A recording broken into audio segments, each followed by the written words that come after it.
You're listening to No Hipsters Pod. Episode 56, No Hipsters Pod. It's your boy Ronte, the founder of NoHipstersAllowed.com. And this week I have my boy Osay, my tribesman. I mean, you're not exactly from my tribe, but like close enough. Still gang. Right, still gangs. Fintech consultant by day, Cognac connoisseur by night, straight out of Chicago. Yes, sir. All that. Welcome. Actually, this is a long time coming. Like we've been talking about this for a while, so you finally made the time.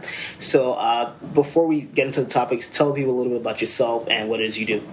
All right. So as you know, I'm Osay, as he plugged, from the Chicago area. Also, I do rep Tennessee. Shout out to Nashville. I was born there as well. Oh, okay. So I got a little southern in me. So wait, how old were you when you moved to Chicago?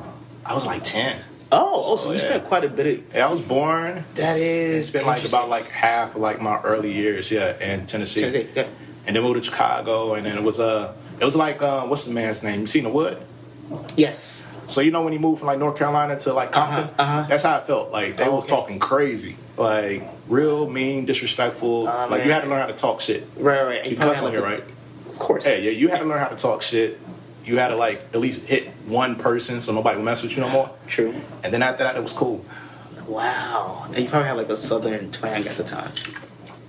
Yeah, they were kind of saying I was country and stuff. Yeah, I bet. But even when you come up here in D.C. and New York, they say Chicago people or something. They like, yo, what is that accent? I know. Yeah, I will say it's a little different. Yeah, but I mean, first of all, people don't realize a lot of the slang we use actually comes from Chicago, like finna, and a lot things that people say. Yeah. People think is from the Northeast, but it's really from Chicago. I found out. So definitely treating goofy. I was gonna say goofy, that's thought is huge now. Right. Everybody still say that. So. Yeah, we got a lot of influence. Yeah. No, Chicago. I think Chicago doesn't get its due as far as its influence on culture, musically. Definitely for sure. A lot of the great R&B singers of the last 50 years are from Chicago. Some we won't name. Right. Yes, of course. Right. Unfortunately, we can't name, even though they're active. But we got Shaka Khan. Yeah. Actually, that's who I was thinking of. But I mean, we're not gonna name that guy. I mean, he's actually a genius. But unfortunately, we can't listen to any of his music anymore. But really, I want to talk about your musical inclinations. I actually just found that out about you, which is interesting. So you actually used to rap at some point. I rap. I played multiple musical instruments. Okay, how many? When I went to college, I was primarily playing 2 to 3. Okay. So they gave me a band scholarship. Oh. So shout out to Jackson State University, HBCU, Sonic Boom of the South. Right. So I was down there playing. That's how I went to school. My mom said you either go to school around the corner if you want to leave, play scholarship. Played drums and what else? So I played trumpet, French horn, saxophone, clarinet. Those were the 4 I could actually play for real. Okay. And my main scholarship came from the clarinet and the French horn. Look at that. Yeah, and it was a way to kind of see the whole country and see the different stuff, right, without actually having to pay for it, right? They go on a trip, they go do a lot of things, and you actually get to see celebrities and stuff at a young age in college because you're going to these big events. The big events, yeah. Yeah, and you're there go Free and AJ, right? You just see them on 106 and Park all the time, and they're hosting a battle of the bands. And so you're right there, and the year before I came to school, they had they went to the NAACP Awards and performed with Cedric the Entertainer. And I wish I was there because I've heard a lot of stories about it. They actually gave him a stipend, said, "Hey, here's some money, go spend." They would run around Hollywood, going to parties and everything. Craziness. Shit. So I've always been into music. So through that, I learned how to produce because I already knew how to play instruments and everything. So it was really easy to pick up, learn how to produce, make music. Nice. Everybody wants to rap, so then you rap. You write, so I wrote for people, I produced for people. Wait, do you write for any names that we might recognize? Nah, it's just local artists in Chicago. But you had a local hit though, right? Yeah, I had a little local dance hit, but then I realized every year people keep wanting to hear that. You're yo, I'm not lean with it, rock with it. Right. Doing things like that no more. So it kind of goes, you grow out of it, but everybody wants to hold you to that type of stuff after a while. No, I think it's interesting how so many Nigerians in our circle are in one way serious, have all these serious careers. Most of us are either consultants or lawyers or something, and then have this creative side that I think is oftentimes suppressed. Definitely your instance. You never talk about this shit. So I'm surprised. Yeah, no, definitely, because it's it's one of those things where you're so career and professional focused.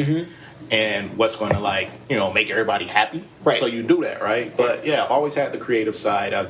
I did that. I did spoken word. I remember I used to write. That's how I actually like got into rapping a little, right? Okay. I was always doing poetry. Poetry, gotcha. But I was doing it like how I saw on like the Def Jam poetry. Gotcha. So you'll be in school and you'll be doing poetry.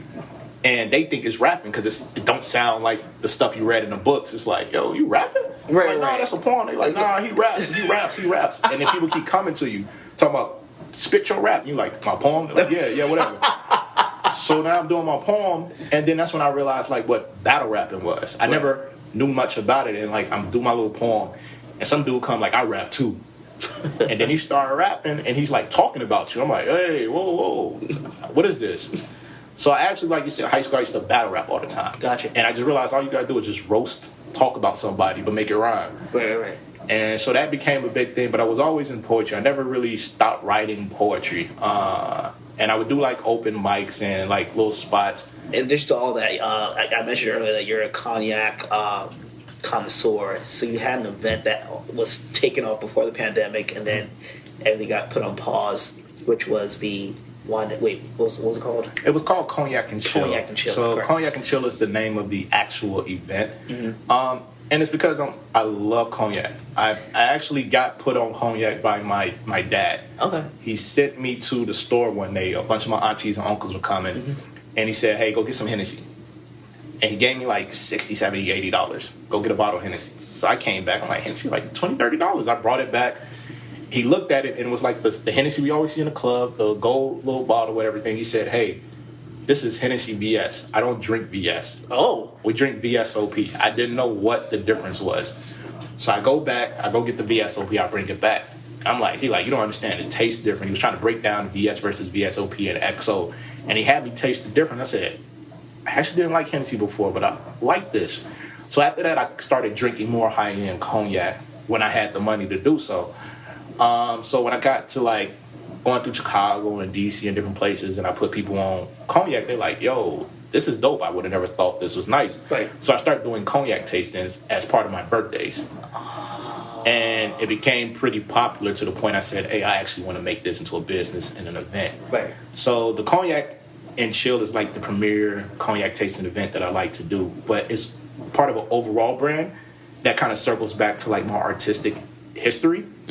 Is Chill Fusion is the brand, and it's basically a platform for the creative palette. Nice. So I'm gonna do cognac tastings, but when I do a cognac tasting, I might have an artist come, like a black artist come. I might have a music artist do. I might do a live podcast. I've done that before at certain things. And it's just not cognac tastings, it's more events. Like I do want to do a art exhibit. I'm going to take event. that as an invitation. Absolutely. I need you there. Like you can host one of the events. Right. You can definitely host one of the events. So that's something I'm really passionate about because it keeps me able to create. I just want to create stuff. Nice. So that's what I'm on, and I'm ready to really jump into 2022 with it. Like I think I love it. Nobody's scared anymore. I think everybody was ready to come back outside. Yeah, even though I mean there's the Delta Cron variant that they're talking about, but yeah, What? Yeah, fusion. I didn't hear that one. Yeah, a fusion of Delta and Omicron. I ain't worried, but actually I took a test right before you got here just to be sure that I didn't have the shit because I was out all weekend. But You boosted? I was boosted in like October. You ain't Kyrie Irving? No, nah, definitely. All right. I'm not an idiot. Let's get to the topics. Let's start with your I'll say your hometown hero, Kanye West. Easy. So I mean, he's had a very eventful like last day or two. He went crazy on Instagram yesterday. He posted at least like 12 times. He went. Of course, he's still on topic of his kids, and particularly Northwest and her TikTok use. And he mentions D.L. Hughley as being a pawn. And is D.L. from Chicago as well? DL is from LA. He's from LA. He's from LA. But yeah, he said he was a pawn, and says all types of shit. Posted like the video of him like passing out on stage, and refers to him as a practicing drug addict. And then like he just was talking crazy. And then while all of this is happening, Dave Cyrus, a writer in SNL, who's coworker and friends with Pete Davidson, posted screenshots of text messages between Pete and Kanye that apparently Pete must have sent to him because the text message, you can tell it's from the sender, right? And that Pete was like told Kanye, I'm in bed with your wife, sent a picture of himself in bed, and now we get to find out that he has a tattoo of Kim's name on his chest.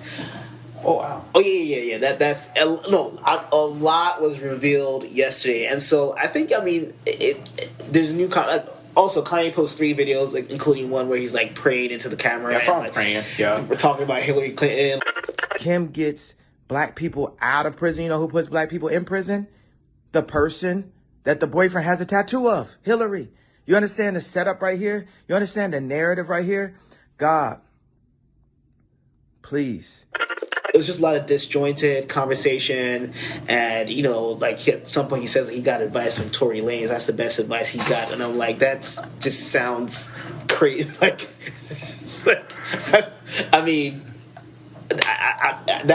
wouldn't brag about that, but yeah. First of all, just thoughts about Kanye. Actually, there's so much to talk about Kanye-wise, but let's just start with yesterday and the insanity of all the posts that we saw. All right. First of all, one topic we want to talk about at some point in life is celebrities having tattoos of people they don't know.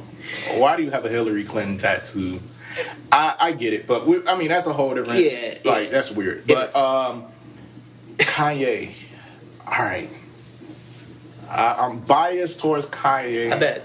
So at times I might shoot him Bill, right? I have questions more than answers or thoughts, right?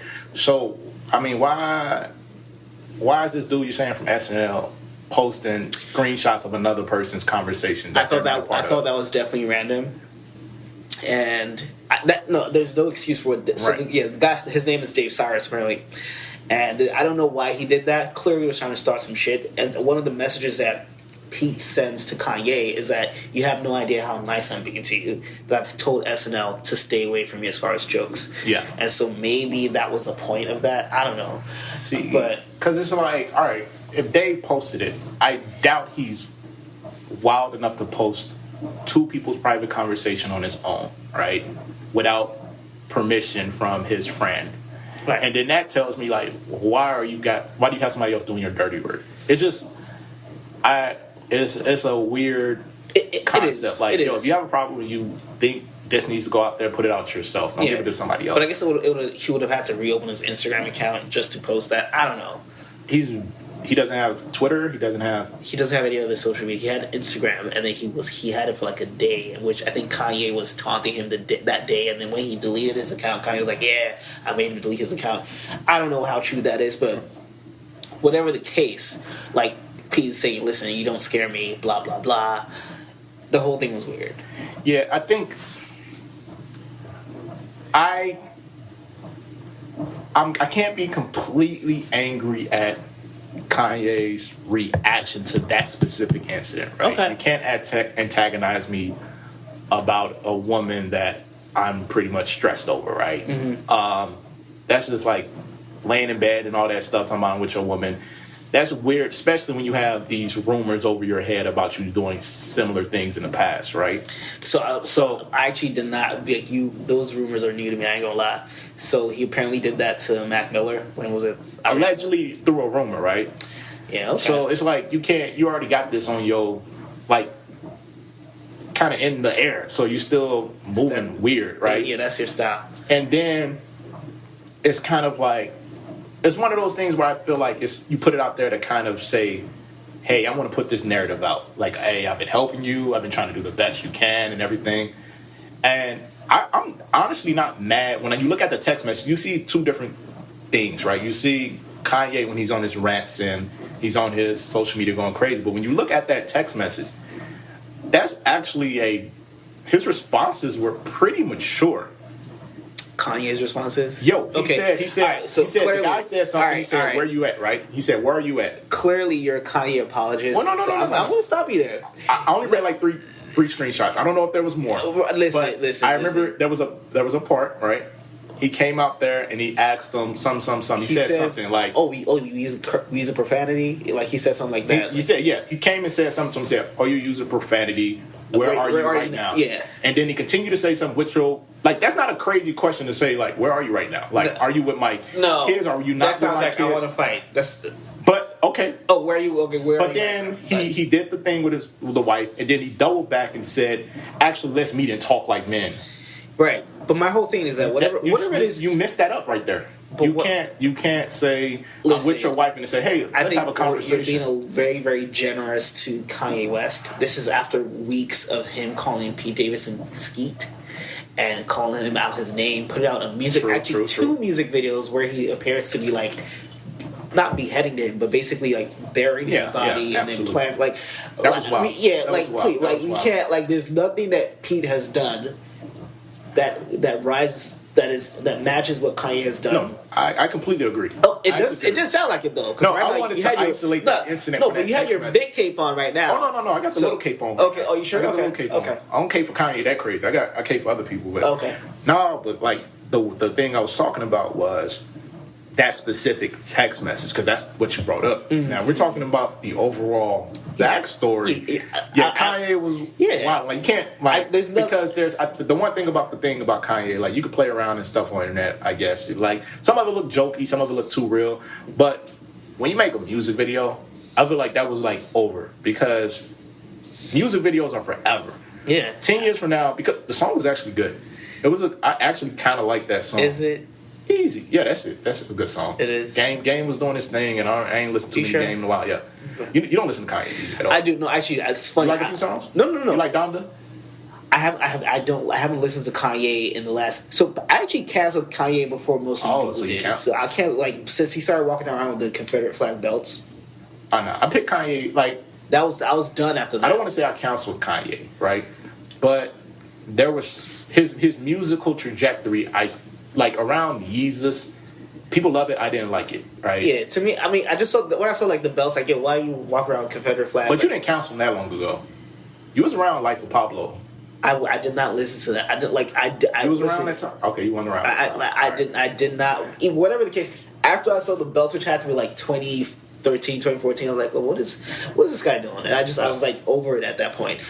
Now, Kanye was the soundtrack of my college years, and I hate saying this because people get to know how washed and old I am, but Kanye was like that was what I was listening to in like those a lot of my college memories are like attached to Kanye West songs. There was no one that I was listening to more throughout college like that those 3 albums classics. No, I don't even know any other rapper who's had like 3 albums that good in succession. And I'm not even Drake. It's not many. No, it's not many. Like honestly, so I mean, he's one of the best. I will say this, Donda, the clips I heard, amazing. Like I'm not like listen. I hate. I almost want to say this. I'm pretty sure it was better than Certified Lover Boy, right? I go back more than Certified Lover Boy, and it's mainly because obviously when he went onto his, I guess, gospel switch, I'm like, I'm open to listen to it because your rapper switch, I didn't like the trajectory of it. I'm going to listen to a choir. Okay. A gospel choir talking about the right thing. So, like, the Sunday Service album, I listened to it. Right? So, when he did the Donda, he had kind of joints on, like, 24. Like, that was a big, really gospel song. Literally have not, like, just as I'm sticking to my guns with Kanye. We're done here. Now, the clips, though, have been pretty good. Amazing. Like, to the point where I'm like, damn, this sounds just like what I want to hear. Like, the one where that they using like the Beats ad. Yeah. Like that is my idea of good music, and it sucks that I can't. Yeah, you probably. I mean, to be honest, you probably wouldn't like it because it's a mix. It's all of that. It's not what you get. Right? So the clip, there's more to it. Where it's like it's highs and lows. Yeah. I mean that clip was strong enough. Like that's just like I felt that. But I think like over the time, it's like, and kind of like highs and lows. That's Kanye, right? Because I think there's stories where you have like a redeeming factor of Kanye where you're like, okay, you know, like he reconciled with Jay, like Jay-Z, and they had their riff. So you kind of like, there might be, like you start seeing more people reconciling with it. Mm-hmm. And then you see in the past year, he just kind of spazzes. It seems like, I'm not shooting any bell.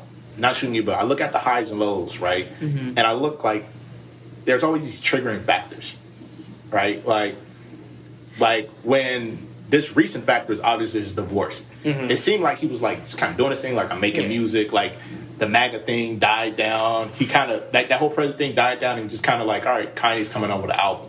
Right. And then all of a sudden he started doing interviews and he was like blasting Big Sean and John Legend, and it became what's going on again. But the divorce happened. Like he and Big Sean have patched things up in like within weeks of that interview.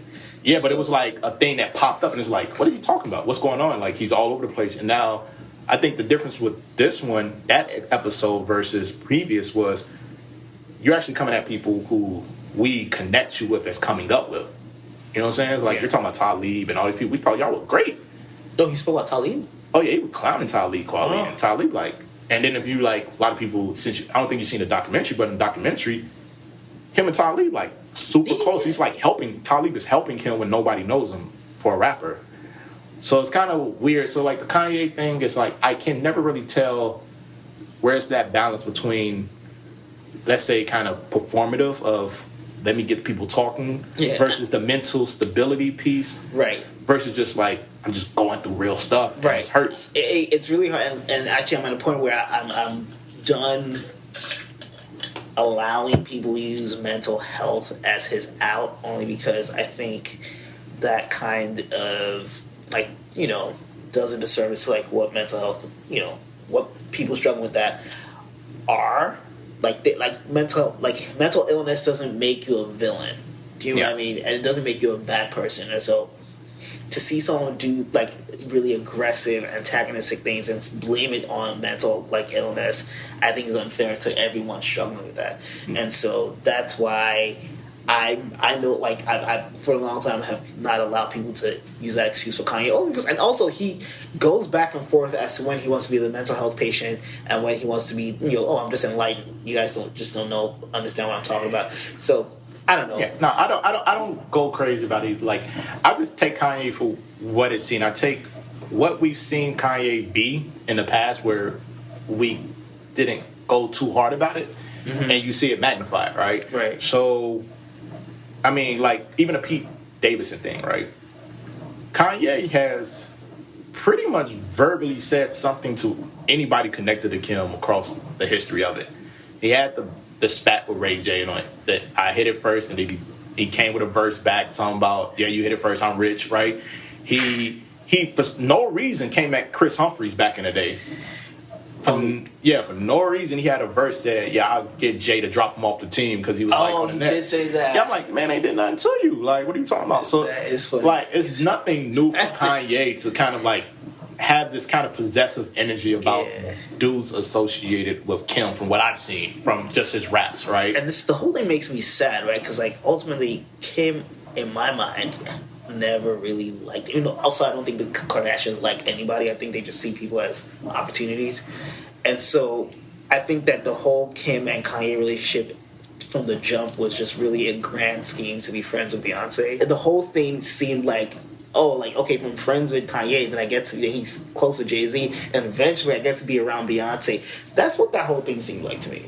Well, I think my thing... It seemed like a really long game to be Beyonce's fan. I'm so happy that she made a choice to stay away from that family.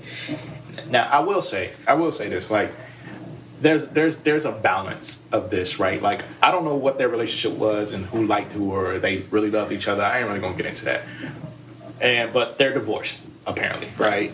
He got a girl, he got a girl. Once you got a girl, you got a girl. That's it. Yeah. Now he hasn't, like, because he's had 2 girls in the last 2 months. Yeah, but I think their root piece of it is my family, right? So that's if there's anything I ever sympathize about Kanye is he does seem to want to be very involved around his kids. He wants to. It seems like he wants to bring them around. He seems like he wants to do the things they're involved in and be there, right? And only from his side, because he's the only one talking, it seems like he doesn't get. And obviously, I can see why. Like, you're wilding, you're threatening the person who's around. Yeah. If you think about it, though, like, let's be honest, we've seen these messy divorce family things play out in media around celebrities all the time. So that part is nothing different. I think the part that we don't now see is the fact that there's this guy involved that he's basically taking out his frustration out on. He's like, all right, Pete going to get all this work because I don't get anything I want, or I got basically, like, he's not going to like talk about Kim a certain way because at the end of the day, that's his mother, his child. He's going to say, like, yeah, she didn't give me this, but he's not gonna call Kim out her name. Okay, yeah, he's not not gonna that. continuously like really attack her. I mean, She's not gonna be in a song with a head off, right? Yeah, but he's going to go he's crazy on gotten somebody close else. enough, though. I mean, calling her mom Chris Jong Un, and I mean, that's I'm not laughing. I'm not laughing. No, you are laughing. I'm not laughing. But it's like, I mean, he's gone close enough to like calling out her name. If you're calling her mom out her name, then you might. I mean, that happens. that. I People mean, be hating the stepmom, but still, like, I mean, all that. still disrespectful. You know what I mean? No, it's wild. Like it's a mess. And listen, my whole thing is that I'm not sensing like a true. And of course, I don't know what's in Kanye's head, but it doesn't feel like true concern about the kids. It feels like more of like trying to win a PR battle. Like that's what it looks like to me. I mean, I think it's a combination. I think it's PR battle. Okay. But I think there is a sense, I don't have children, but I can see how men are about their children that actually been around their kids, right? Right. And you also got to remember, like, if you get to a point where obviously Kanye has, I want to say isolate himself, but put himself in a position where nobody is really there unless people who are just really trying to mooch off of him, or really people who just really, I'm really just trying to save him, I'm not leaving, right? Right. And you lost, like, basically your mother, right? So you got your father, who you talk to, but your kids is going to be that. Like, there's one thing I know about people who got kids who don't have their parents anymore. Their kids is, like, everything. It's like, because you're basically seeing yourself, you're seeing your parents, Right. like, in those kids. So I wonder if that's, like, where he's at with that. Like, this is all I can get. And it's funny, because I think a lot of people give him a lot of grace because he lost his mother and lost her in a tragic way. But he threw his mom under the bus in one of his rants, like, you're keeping me away from my kids the way my mom did my dad. Which I'm like, okay, you do all this shit, you name albums after her and all that, and now you're gonna say this about her while she's not here to defend herself. I thought was weird, and to me, kind of that supports my theory about Kanye and much of what he does, where it's like, is this really sincere, or is this just a lot of performance? I mean, I think you can't tell at this point. To be honest, I mean, but it's been like that since like the first, second album. You couldn't tell, right? Like, but it was cool. It wasn't extreme. So we like when he was doing like, all right, when you're grabbing the mic from Taylor Swift, or when you're saying these things about George Bush, is it really just like this passionate thing, or you like, man, after they do this, you're gonna see what's going crazy? Because I remember after College Dropout, where Kanye was always saying like, what might he do, and he knew it. Mm-hmm. If I do something, it's gonna go crazy. Mm-hmm. And he would even tell you like, man, y'all don't cut the mic off on me. Don't do nothing because you don't know what I'm gonna do, right? So he always had that I'm on edge thing, and it made it cool until you got to the point. I mean, to be honest, like, people would have shot Kanye Bill all the way up into the MAGA thing. The MAGA thing is where it broke. I feel like before the MAGA thing, I don't remember this level of you're right. hate. I think once the Trump thing happened and then the slavery comment, it was like no point of no return. Right. At least for me. Point of no return. So now there's a difference between canceling Kanye. I still listen to the old music. First of all, like there's you got soft cancels and you got hard cancels. Okay, like, I got you. Like, Kells is a hard cancel, right? Nobody is listening. Well, I'm going to say nobody, but a lot of people, when they say they cancel me, I'm not listening to them, period. Right. When people say they listen to Kanye, actually, you know what? Actually, Kanye, they still listen one of to the Kanye. first posts on my website, nohipstersallowed.com, is actually on this topic. It's actually it's titled "Kanye West is Trash," but you already knew that. And it's actually one of my most popular posts. And in the post, I actually talk about hard cancels and soft cancels, and how with some people, like, they get more chances. Like Beyonce would have to do like more shit to get canceled than, say, Katy Perry, because I care more about Beyonce, right? And so it's interesting with Kanye, and I think Kanye got a lot of opportunities to do stupid shit, in my book at least.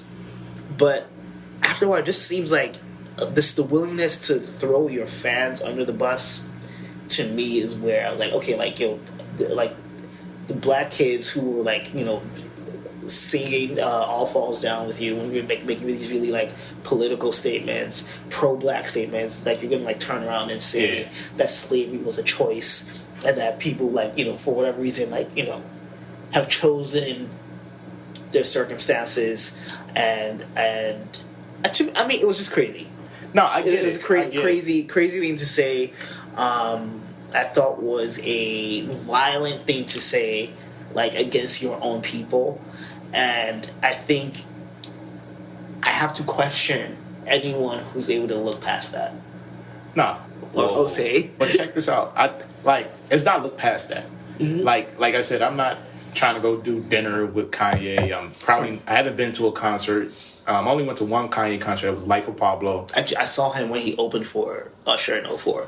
Yeah, I went to Life of Pablo, and he went on a rant in the middle of the concert, and I said, I don't know what's going on right now. But I think there's hard and soft counsels, kind of like you said. Like, I don't bump Kells at all, right? Yeah, we can't even do that at all. Kanye gets played. I'm playing a mess out of college dropout. I'm playing a mess of late registration. He hasn't done something where I'm listening to his music. I'm like, yo, that's a terrible crime. It's like right. The way you turned out has changed to the point where Kanye I'm not picking up that new piece of you. Right. Kanye is not a criminal, if that's what you're trying to say. Of course not. But criminal. He's not a criminal. But I'm saying he has been so offensive and has shown he doesn't really care. Like, do you understand? Like, it's not even just like, I'm not actually, my issue with Kanye is less about those comments. It's more about like a willingness to start a fake campaign in cahoots with the Trump campaign to shave off black votes in swing states. That's like, you're not putting that's a lot of effort into doing wrong. Yeah. A lot of effort, a lot of coordination. That's commitment. And I think with him is... Jesus, more excuses. Let's hear it. No. With him, I always wonder, how do you go from point A to point B? Mm-hmm. Because a lot of the people like that we typically counsel, they were always on that at point A. We just didn't see it, right? Right. They were always doing whatever they were doing, or talking, or moving the way they were at point A.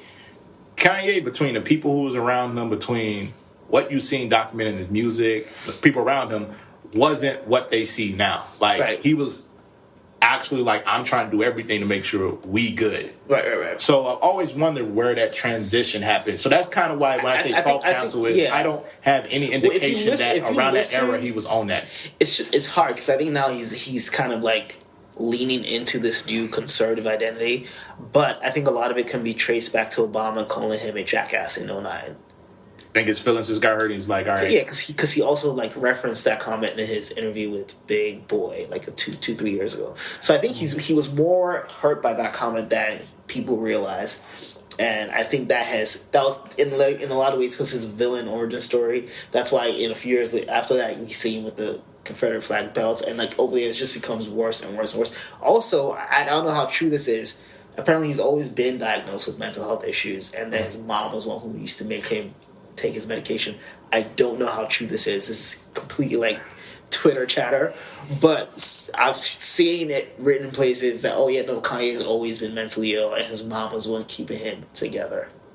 I mean, I could see that as well, because I mean, if you you haven't seen a documentary, but so I have to stand on the principle. I get it, but they showed old footage of him. He was like, you could tell when somebody's thinking and are all over the place. Like, he was always all over the place, but it was this creative, good music and thoughts coming out. But then, I don't know, there was literally a scene that I think a lot of people took from that documentary where he was talking with his mom, and he was feeling himself. He was like, yeah, Mom, they like me. And he was like, well, sometimes you gotta, some she like, you telling me I got an ego? I'm arrogant? And she's like, no, I think you're very confident. But, she started saying, like, basically foreshadowed everything, like, yo, you guys can't forget who you is. Like tone it down. So it was kind of the most eeriest thing when you take to where he is now, where he's like, Jesus, I am a God. No one man can have so much power. Like, all these things as he kind of built up, you kind of like start seeing. That song's been played in my head since Putin started his shit. Like, that's the theme song for Putin? No, yeah, really, because I'm like, the whole time being like, how do we let like individuals become this powerful where you can't stop them from like destroying the planet? Like, I mean, I know it hasn't been declared, but we really are in World War III already. Just look, shit done got real. Yeah, so I mean, but yeah, no, the whole time being like how do we get like no one man should have that much power. Yeah, no, I get it, but yeah, like. I guess to wrap up the Kanye thing, like, I'm a huge fan of old Kanye. I don't have a hard count, so I still listen to his old music. So an apologist. I still listen to his old music. No, so I listen to his old music. An apologist. His new music don't really slap like that, so I ain't really listen to it. Okay. And especially, I'm a lyric person, so if you're talking about some stuff I can't agree with, I can't listen to it, right? Okay. So I won't listen to, like, obviously, like, the reason I brought up, like, Donda, something, he literally talking about God. So I'm like, okay, I'm with that. Like, give me some praise and worship. But if you come in there talking about some, like, I think he had an album, I remember it was Ye. It was the album he didn't do for a while, any music, and that MAGA stuff came. They said, like, he was kind of straight. He came out the thing, and he was talking about, like, he said something like, yeah, this red cap my super cape or something. I said, hey, man, turn this off. I didn't listen to the album at all. So, like, I cancel it, but, like, I know he teeters between I want to get in his rap stuff, I want to get in his gospel bag. If you want to get in the gospel bag, I can listen to it. Yeah, you can do both. I mean, look, yeah, but when he's in the other bag and he's kind of talking the same stuff he's talking about, like, on social media, I don't really listen to it. But, I mean, I wish that man the best, right? Okay, I see. I wish that man the best, and it's only because, like, I think the documentary made me see how far. It made me realize, like, why did I get into Kanye when I first started? Kind of like you said, your college years.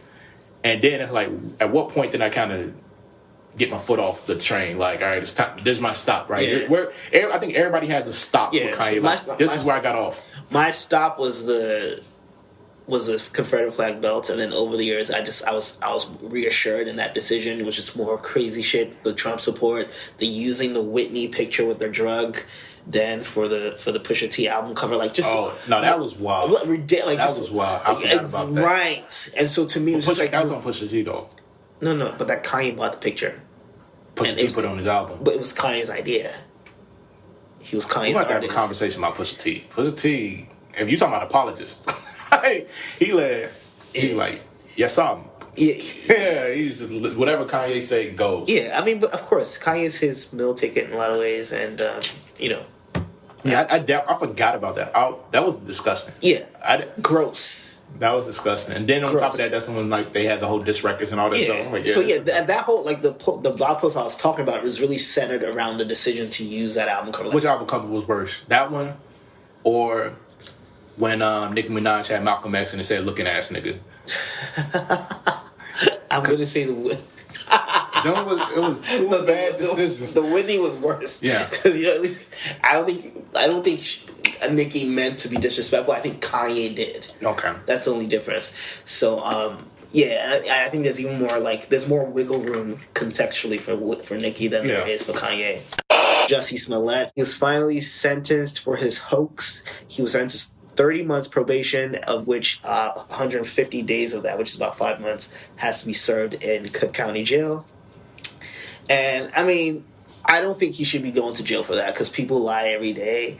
White people, white women lie to the cops routinely, right? And they don't go to jail for that. Now, of course, I understand that he's more high profile, a lot more resources were put in his case, yada, yada, yada. I still don't think it warrants jail time. But here we are, 3 years after the fact, and he's finally going to jail. And so there's so many parts about this. I think, first of all, let me just say that for me, and this isn't to say that I'm perfect, but I'm very big on don't embarrass the family. And so because of that, I tried to, anytime I conduct myself in a way like, okay, how is this going to look on my siblings, on my parents, you know, how does this look on people who care about me and who I care about? And so what infuriates me about Jussie is that he's left, first he had like 5 siblings. 5, like, they're a large family.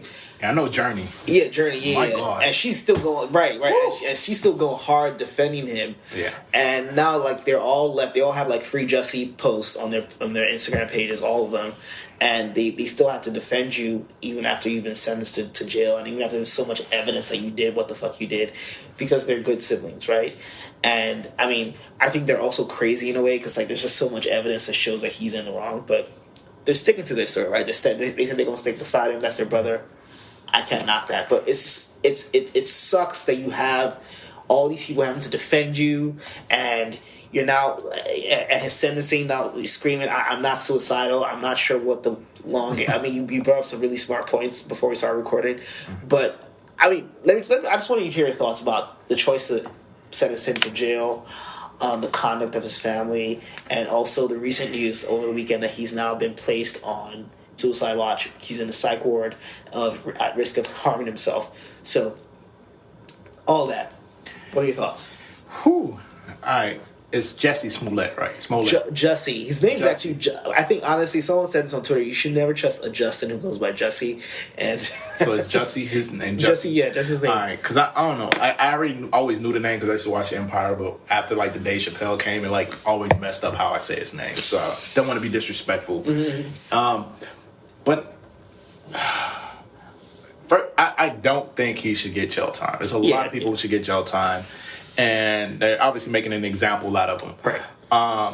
Jail time and restitution. So he's paying $120,000 for which is the estimated amount spent in investigating his allegations. Oh yeah, he should definitely pay restitution.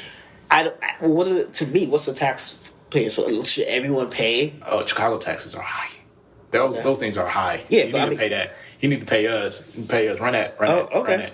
And plus, I mean, it got to be a cost because if he gets to just get nothing like a slap on the wrist, right? Then everybody's just going to say. He was also fined like what, $15,000 or $25,000. I think that's fair to say. Oh, you have to cover the cost of the whole investigation.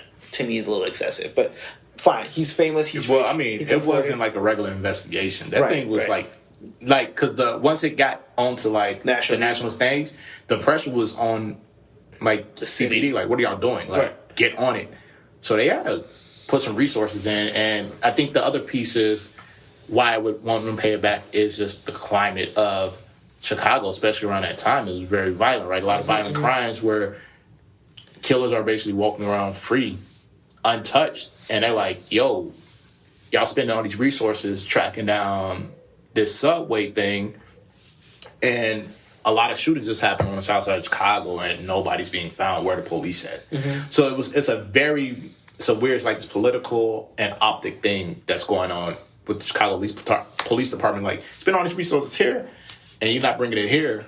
We feel some type of way. Right. So they really had to, like, really put it down. I feel like if it happened in any other city, it would have probably brushed over a little different, but it was just bad timing for all of that. Okay, I didn't know the city context. Yeah, like, because, and it was just not too far from that. It was actually, like, couple police shootings that happened on people. Yeah, like Laquan McDonald. Yeah, so it's like so CPD is already like looked at terribly, and then you see like, oh, you able to like do this extensive investigation, put all these resources on this.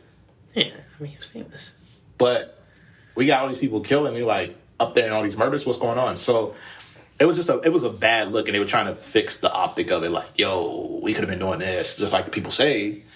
But you brought this to us, and we got pushed by like the national media to follow up on it. So that was the thing.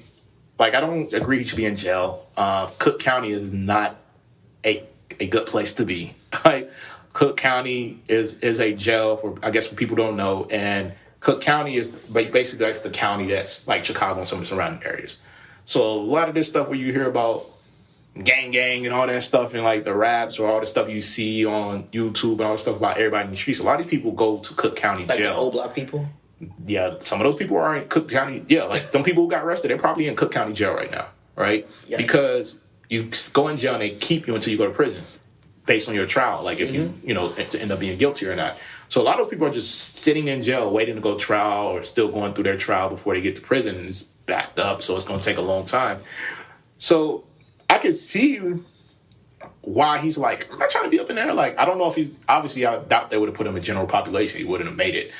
But he's probably like, I don't know what these people want out here, but I don't want to go to be around everybody else. And two, if something happened to me, I don't think he's thinking it at like this Sandra Bland conspiracy type thing.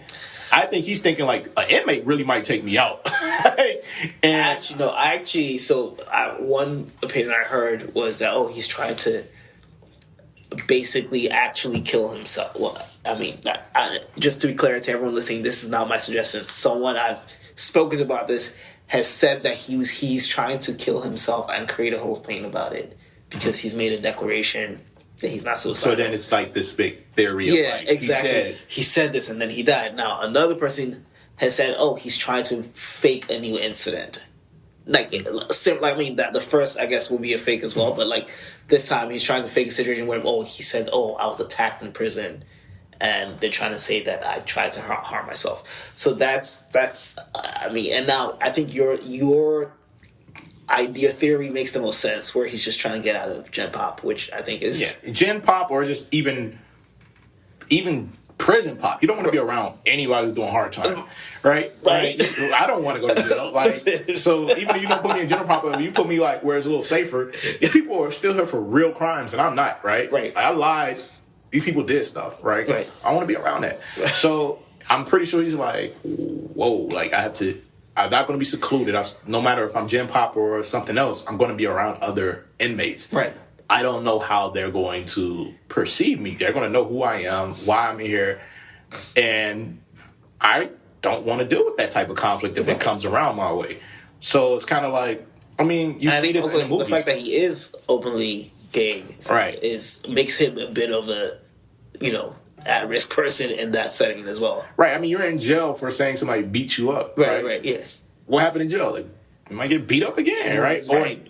Or really, like, I mean, I guess whether it was fake or not, he really did get beat up. So that's kind of the craziest part of the story, is like, he really got beat up. Yeah, I guess he pays someone to beat him up, so it's not the same. But yeah, I mean, he was bruised. He got beat up. Yeah, he got hit. So I think it's more so like, I need to do anything I can to find myself for the next 5 months in an environment that I feel the most comfortable with and safe. Yeah, I think that's where it was. I don't think there's no big, it was kind of like insinuating, like, yeah, one of y'all might try to harm me because y'all after me. Nah, ain't nobody after you, man. Yeah, like, I actually just thought he was trying to make it like they're gonna make people think, they're going to harm me, and so I'm letting you know that if anything happens, I didn't do it to myself, they did it to me. I mean, I think that's what everybody, to be honest, and I will say, part of me obviously will say I agree on that as well, because as a black person, black male, you got to put a disclaimer anytime, say, hey, I'm walking into somewhere, I'm good. Yeah. I've seen that a lot of times where you see that when people get arrested or something, like, hey, and when you see it on the body cam or something, like, just letting you know or letting anybody know, I'm stable, I'm mentally stable, nothing's wrong with me. Oh, you've heard people declare that before? Yeah, like in certain situations, because it was a common trend about Sandra Bland. Sure.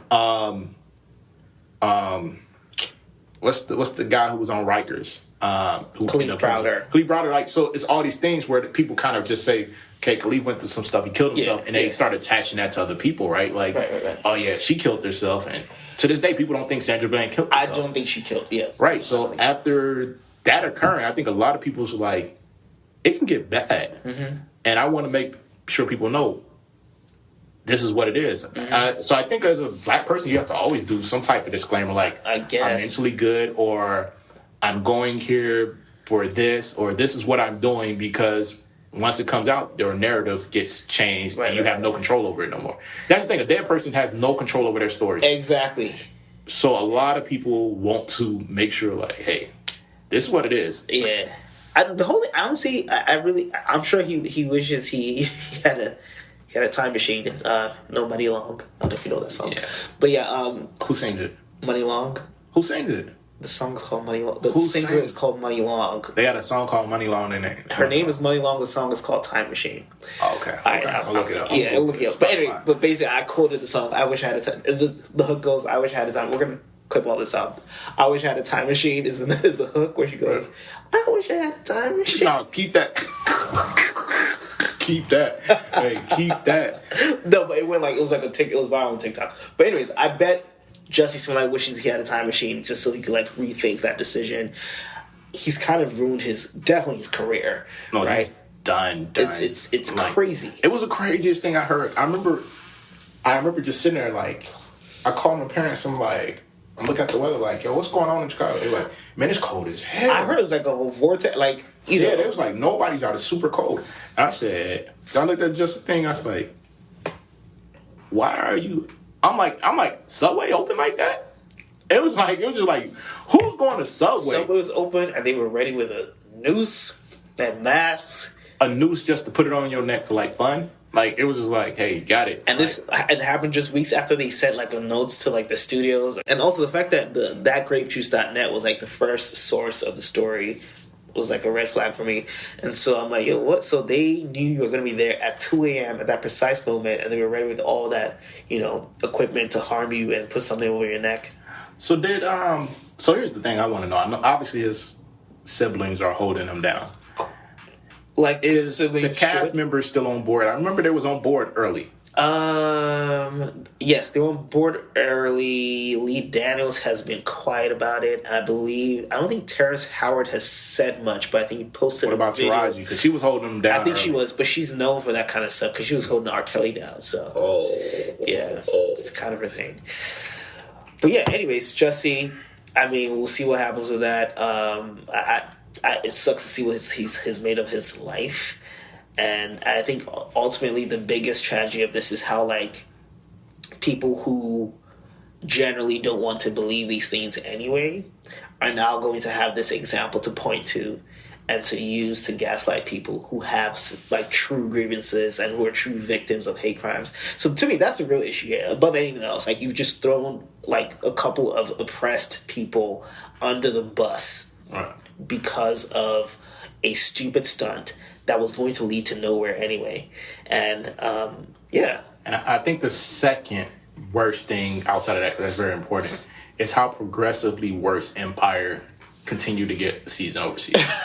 I mean, it was so promising, right? Because I remember it had like the crazy like ratings and how everyone thought it was going to be huge, and then that joint dropped. It got terrible once they shot old buddy, and I was like, all right, I'm cool. Unfortunate. All right, let's talk about director Ryan Coogler. He directed the Creed movies, Black Panther, Fruitvale Station, Black Panther.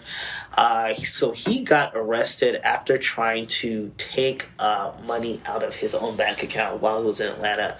So I'm assuming he was in town to film. So Atlanta's like the new Hollywood these days because Tyler Perry has a big studio. So I don't know if that's where he was filming, but people be in Atlanta these days. So anyway, he was out in Atlanta trying to withdraw $12,000. Welcome to the branch. Was the Bank of America. He was wearing a Scully and shades, and was also like wearing a face mask. And I mean, first of all, I guess people are masked these days. Back in the day, I remember walking to a bank with shades and a hoodie on, and they had me pull the hoodie. Yeah, there's a sign. Yeah, right? Most banks. Yeah. So I'm surprised that they didn't like have him like at least take the shades off. But anyway, he tries to withdraw money and he fills out the slip, but then on the back of the slip says, "I need you to withdraw $12,000 from my account." Blah blah blah. Please just be discreet. Count it in the back. Which is definitely peculiar, and I think when the teller saw the note and goes, okay, asks a question about what he wanted, and he goes, look at the note, and so she assumes he's trying to rob the bank. Now, the note is clearly saying from my account, and he handed her like his debit card and ID. I think like there was enough like identifying information where it's like he's not robbing the bank, but she goes to her manager to report that interaction. The cops are called. He's arrested. They're pulling like the one of the cops is like pulling a gun right away, and then the other cop is like looking at him like, you're like, we don't need a gun right now. So crazy thing. I think the reason why we've gotten away. I mean, there's definitely a racial thing in a way. I feel like maybe she might have been more gracious if it was a white person, but the teller was black, the black manager was black, the cops were black. Everybody involved was black. Where were they at? This is really black. But this is Atlanta. Yeah, Atlanta. So okay. I think has white people are out of this one. I think this now comes down to black people and how oftentimes we have our own internalized racism and how we treat other black people and the assumptions we make about other black people. And so I think that's what was at play here. Now, granted, I think what he did was very weird, but it turns out he has a speech impediment. So, one fact I always wanted to know is, I heard about the story. On the withdrawal slip that he wrote, did he actually fill out the actual other parts? He literally filled out the other parts, like everything he needs to do. Honestly, to me, he was fine with that. He didn't need the note, but maybe he was very like intent on her counting the money in the back. Because like you don't really have to say, "Oh, I won $12,000," and like announce it in the banking hall. But they do count that joint right in front. Right, exactly. So I guess, but he wanted her to like count in the back. I guess there was a way. I think there are so many other ways to have her be discreet without it being so like uncomfortable for her. And that's when I started to worry about him, like, and how his thought process. Have you counted $12,000? Almost, actually. Almost? Actually, I have. So imagine, like, a teller just sitting there counting $12,000. That's not a quick feat. And everybody's just, like, waiting in line, like, and then she drops off. And it's not even, I don't even know what you put that in, because it ain't the envelope. I don't put out, like, $30, $40, put in the envelope. I don't know when you put $12,000 $12,000 is not as big. It's not that big? It's not that big. It's like... Depending if you pay it. Like, you know, the bank be playing with the honest. They throw you 20. Yeah, I'm also 10, the 5, so when I like, get no. I think usually if it's that big, they probably get like all hundreds. But they be counting in front of you. Be like, they'll count it. They'll do it like on Friday. They'll turn the money back around and count it again. And they have machines for that. Like, they don't really have to count with hands. I mean, that's the whole thing. I don't know why it had to happen. I think that the teller should have relaxed a bit. Now, if you listen to the 911 call she made, you can tell that she's a kid. Like, I know people who were bank tellers like freshman year of college. So, yeah. Kid, right? So, and like maybe like a 19-year-old, and like, you know, someone's like asking her for $12,000 in cash and put a note and is refusing to speak to her. She didn't know what to do, right? And so we have to kind of give her that grace. But didn't she go to like a manager? She went to a manager, and the manager was like, "Okay, I guess we call the cops." Like, but also maybe she didn't give the manager the full information. The full story. Like, oh, he gave me his ID. He gave me a note. The note, and the note says $12,000 from my account. Like the note says, I want you to withdraw $12,000 from the whole thing. Anyway. But I think that it's a very interesting conversation, and in a way, I kind of love that there were no white people involved, because it allows people to address black people's own internalized racism, but also, like, we can also like just talk about it in a different kind of context. Like, okay, what was okay, what was not okay, what could have been done differently. There are lots of black people I've seen online who like very hardline, like, no, what he did was weird. You can't pass a note in the back. And so, okay. So let's say this. Okay, I think it's pretty clear. I think the consensus is the person who was the most wrong would have been the bank teller and the manager. For sure. Now, do you think a police officer getting a call of a potential bank robbery, was he wrong for coming in there, cuffing them, and detaining them until he got more information? Because we always kind of go straight at the cops, right? Mm-hmm. I think even a lot of the conversation I've seen sometimes still been like, why did you arrest him? Why did you do that? Right? It's like, you got to call about a bank robbery. Right. So is the cop wrong in the way he approached that based on the information he was given? Yes. Okay. Actually, you're very right there. The cop was, I don't think he should have been cuffed, and the guy that pulled out his gun was definitely wilding. Like, yeah. This guy, like, at that very moment, he was standing in front of the window like a regular customer. There was no need to pull out a gun, right? But I guess when we think bank robbery, they think the person has to be armed. But yeah, they definitely overreacted. And I think the most egregious overreaction is, I think I heard in the thing, is they actually cuffed up or detained his passengers that were in the car before he got there, because they were waiting for him to come out the bank, so they treated them as possible getaway or accomplices. What? Yeah, because I don't know if you saw the body count. He was saying like, "Oh yeah, let them go." So he wasn't the only one detained. They detained the people who were waiting for him in the car. See, and that's where I was like, all right, this is ridiculous. Like, you basically got me like, hey, you can't go nowhere. Right. And you're like, what's going on? Like, so, and, and it's funny because he definitely, like, I mean, he didn't do it, "Do you know who I am?" But he kind of did in a subtle way, which at that point I would use anything I have, right? Like, like, oh yeah, like, yo, put my name in Google, like just out. That's what he said, and like at this point they have to know that, oh, I have $12,000 in my account, and that wasn't like a ridiculous thing. I know it sounds crazy to everyone else here, but $12,000 is nothing to me, and so that was, I don't know. It was a very weird thing. Like weird thing, and a lot of shades of gray. And so I'm not gonna like say, oh, the bank teller was wrong. The bank man. No. The bank teller was wrong. The bank teller was wrong. I can't shoot the bank teller and you bail. Now, do I want the bank teller, like, everybody like Someone off with their passes you a heads, note. like, everybody like off with their heads, Yeah. getting fired? I don't want no black people unemployed if that's their income. Like, Right. I don't know where she getting away. That can hit hard. Like, that can really hurt her. So, I mean, I don't want to do that. I don't know how long she's been. Like, it's a lot of information. You don't know if she's new because. No, she sounded like a child. Yeah. She also did not read the note.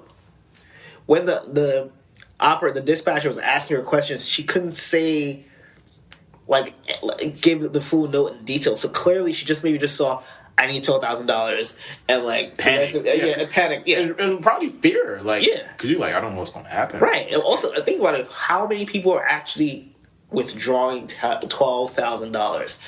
Not a lot of people, and the people who do usually either like go to like the private bank. Like sometimes they have like the way there's like the banker, the private banker. Yeah, private banking section for people who have like a lot of money, and they're not going to like a window where the rest of the population is going to, right? Yeah, don't go to the drive-thru, man. Exactly. So she was probably like, this is like anyone who wants this much money is probably usually goes to the side or has the bank come to their house, which is also a thing. But don't you get there's a value where you get flagged anyway, where they like, hey, somebody's trying to pull out a large deposit. There's a number. For Exactly. That. I don't know what there are a whole bunch. I actually used to work in money laundering, and so definitely if even withdrawing, I think depositing above $10,000 is a flag, and then if you make multiple deposits right under 10,000, trying to they kind of figure they flag you as well. So I mean, there's so many rules to that, but it's just wow, she was wrong. She was wrong, but I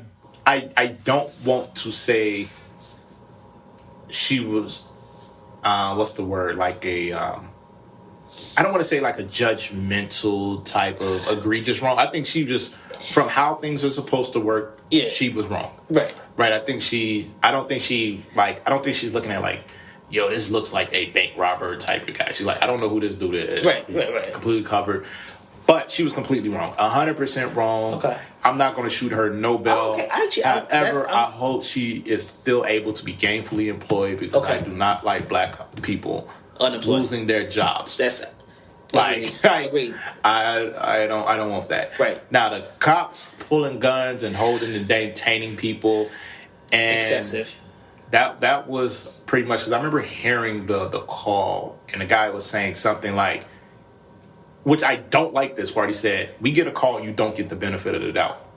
I think that's what the guy said. You don't get the benefit of the doubt. We have to detain you and then find out later. That is a very scary place to be as a civilian for anybody, and a black civilian. Right. Is you're verbally telling me now that police officers, no matter what is being said, if you hear something about me, I do not get the benefit of doubt at the moment. And the problem is, this will say somebody's might be a bank robber. I give you the benefit of the doubt to tell you, ask questions. Now, do I get the benefit of the? I don't get the benefit of the doubt of say he had his hands in his pocket, right? When he was asking, and she's like, "Hey, he's robbing a bank. He has a gun in his pocket." That benefit of the doubt is not a simple arrest, ask questions. It's a gun, get down on the floor. I might shoot you if you make a move at this point because I heard you have a gun and I can't give you the benefit of the doubt. That's the scariest part where he said that, you don't get the benefit of the doubt if we get a call. So if somebody tells you something that this person might be armed and dangerous and violent, I might be dead in a second, and then they will figure out later if I really had a gun. So that's the part where I'm like, cops, that's not the narrative you want out there. That's stuff you don't say. Listen, I mean, I'm friends with a cop, and when you hear about a lot of their policies, it's yikes. Yikes! You don't get the benefit of the doubt. And also, oftentimes they're shooting to kill. Usually when they're coming to if you think they see you with any form of weapon, they're not shooting you. You remember when that girl got shot in Ohio? I forget what her name was. It started with an M. She was 15. She had a knife and she was charging at someone. Yeah, and the cop killed her. And I'm like, why did he shoot her in the legs? No, we don't shoot at legs. We usually shoot at the torso. Yeah, they shoot at the middle body to keep him down. Yeah. I'm like, so basically you just kill you're gonna kill them no matter what. Like, I mean, because if you're shooting them in their bot, like, it's a higher chance that you will get killed. Yeah, I mean, yeah, it's a weird thing. I mean, hopefully, luckily like nobody got hurt, injured, right? And I think Ryan Coogler seems pretty. He says he's moved on from it, so I don't know what agreement he has with Bank of America, because this happened in like early January. So so this was like late. Like 2 months. Yeah, this is a while ago. So that leaked though. Yeah, hopefully there's new Black Panthers busting. It gotta be nice. Right. I hope they like drop a little, a few, 100,000 in his account or something. Like, I would hope he got like compensated for that inconvenience, because that that sounds like a lawsuit to me. But probably give him a little, fix his interest rates. Like, that loan, like, don't worry about it. Like, we'll restructure that. We refinance real quick. Raise the rates in the savings account so he gets more interest on it. So, like, we're gonna double your your rewards account. Winners and losers, Osay, since you're the guest, I'll let you go first. All right. So the winner of the week is Lucky Day. Lucky Day has a fire album. Word. It is amazing. No skips. When that dropped? It dropped on was it Friday or Thursday? I might even dropped it early. It was this past weekend. Okay. Good music. It's a vibe. I'm a Lucky Day fan. He hasn't missed yet. Word. I don't think I don't think I heard a bad song from Lucky Day yet. I've known people have been recommending him for years. I don't think I've gotten like really deep in his catalog, but he seems pretty cool. He's actually a lot older than I thought he was. He looks young. Well, he's actually like mid-30s. Oh, really? Yeah. So he's been at it for a while. Yeah. He's really good. So, cool. Loser. I'm going to have to go with Tom Brady, man. Look, man, get this guy out of here. Get this guy out of here. Man, talking about you retired. It's been like 4 weeks, man. Like, that's vacation. You ain't even went nowhere. Right. We ain't even miss you, bro. Like, we still don't miss you. And stay where you at. Like, you lost. Like, you won a year ago. You didn't win this year. You're not going to win next year. Why you coming back, man? There's this tweet that I saw that says, Tom Brady's son asking me to help with his homework. And I was like, all right, I'm back. Get this guy out of here, man. Nobody asked for you, dog. Like, right. 45, 46, man. You was out here starting to look a little washed up last year. You're not about to win again. You never know. Nah, he ain't winning again. Put me on the record for that. Okay. Like, if he wins, I'll look stupid. But he's not winning no more. I mean, he's done. Put a fork in him. The Bucks is not doing anything. I still ain't forgot about all that MAGA Trump stuff. I ain't forgot. I don't rock with Tom Brady, man. Yeah. And I'm a Dolphins fan, so we ain't never really liked Tom Brady like that anyway. Okay. It's fair. But yeah, he ain't winning. Get him out of here. Okay. All right. So my winner is Delonte West, ex-NBA player and possible Big 3 player. He just actually was at the trials here in D.C. For Ice Cube's Big 3 league. And he's had like years of struggles with mental health and substance abuse, so it's just good to see that. He looking good.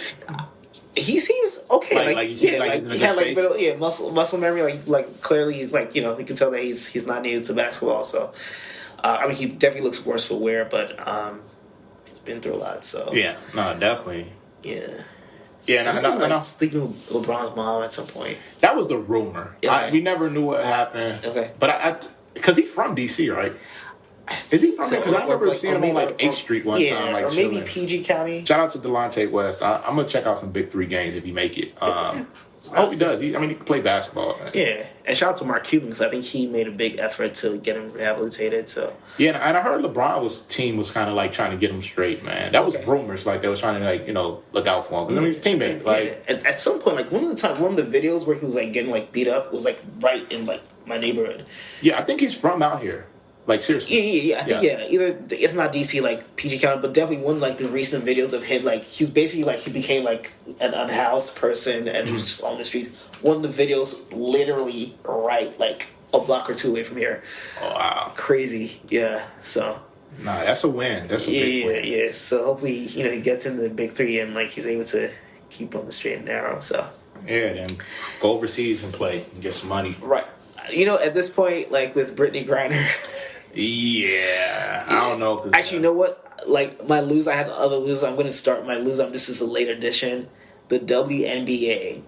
So Brittany Griner was arrested in Russia a month ago, it turns out, but we only found out just this past week. So she's been detained in Russia for weeks. A black lesbian in a country that is known for being racist and also very homophobic.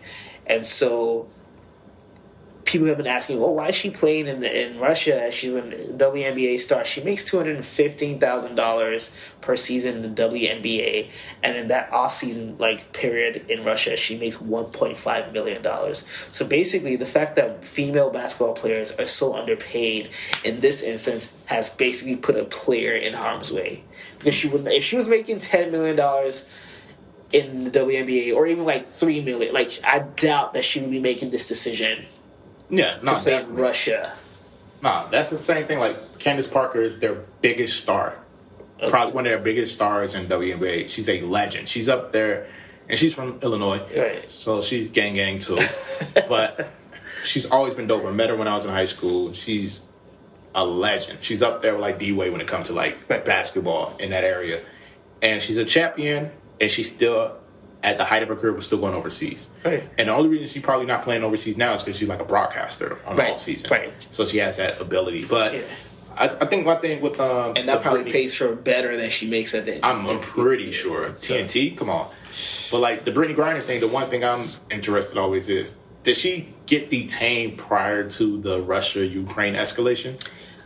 Before it was official, yes. Because that's the part where I'm how did it go? I know, because that was the opportunity to probably work that out. Because now it's you can't really do it from a political standpoint. Right. We're sanctioning you and tell you to come as our person. I honestly don't know how it didn't make headlines sooner. Yeah. But it didn't. And I think that was...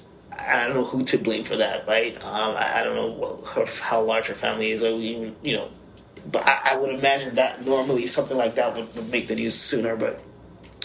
Yeah, by the time we found out, she'd been there for 3 weeks, been locked up. And then, and the worst timing ever. We were literally and now there's a war, and now basically can be used as a bargaining chip for a dictator. Which is not going to happen, because it's hey, we're basically shut off all your financial resources, and we're allying against you. But at the same time, hey, bring up this basketball player back. It's kind of It's just bad timing. If it was earlier, it would have worked out. I'm really scared for her, but that's where she is right now. So definitely WNBA ultimately put her in that position. So they're my first loser for sure. My second loser has to be Jussie Smollett. I said it earlier already. My heart, I feel sorry for his siblings having to look stupid because of their brother. And, it's unfortunate. I can't fault them for defending him this late in the game, but it's it's kind of silly, right? And Jussie has put them in that position. So, yeah, Jussie definitely fucked up, and I don't think his life will ever be the same. And this was completely an unforced error. So, hate to see him. Is Journey married? This nigga. She's divorced now. Okay. We'll talk to her. Mate, free Jussie. Free Jussie. But yeah, all right. Next loser, Jane Campion, who is the director of one of the Oscar-nominated movies. The title escapes my head now, but she's a director, and she's a favorite to win the Best Director Oscar. She just won the Critics' Choice Awards last night, and during her acceptance speech, she made a very weird, unprovoked kind of swipe at the Williams sisters. Give my love out to my fellow, the guys. The nominees. And Serena and Venus, you are such marvels. However, you do not play against the guys. Like I have to.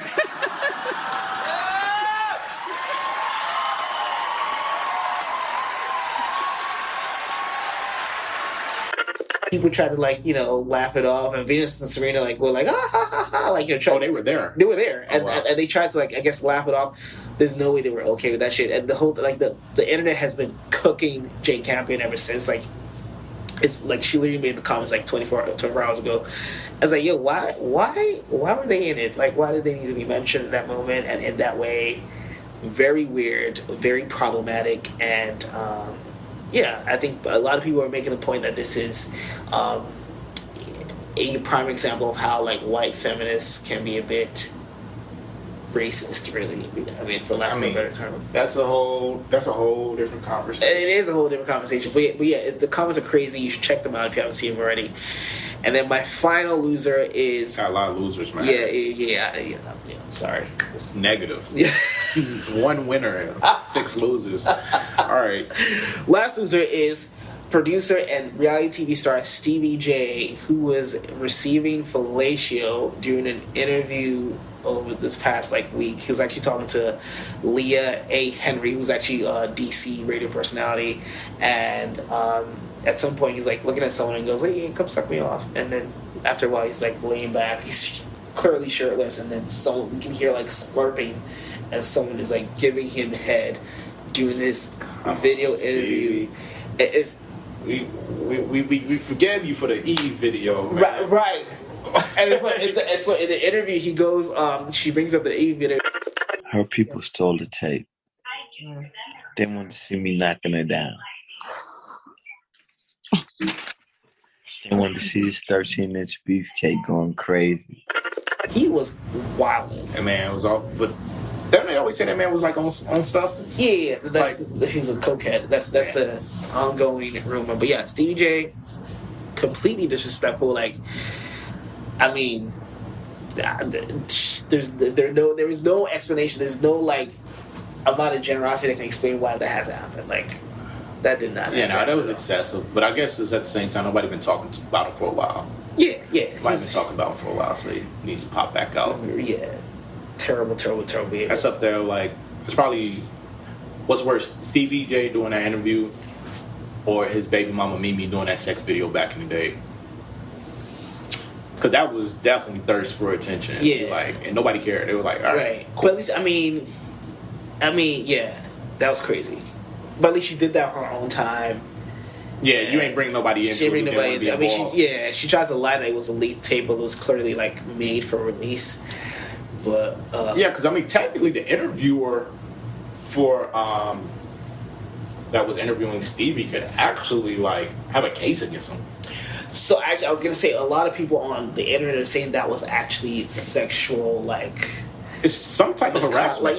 Some type of she has grounds for like making a case against him. I mean, I don't know what the exact was. Definitely inappropriate. But I don't know what the legal ramifications for that would be, because I mean he didn't actually expose himself, but I think we saw enough to know. I think it's just gesturing, because that's the same thing that happens to a lot of people. Like, the person made a gesture. They made right. And now that we hear you like in living color saying, "Come suck me off" to someone, and then you're now laid back. So, I mean, it's wild.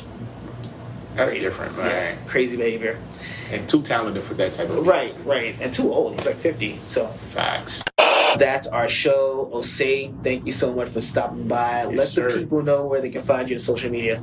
All right, first place you can find me is on Instagram at Chillfusia, ChillFusia. And yeah, just find me there. Chillfusia. Chillfusia. Gotcha. Yeah, that's the brand. Support it. We're going to do a lot of things in 2022. When's the next event?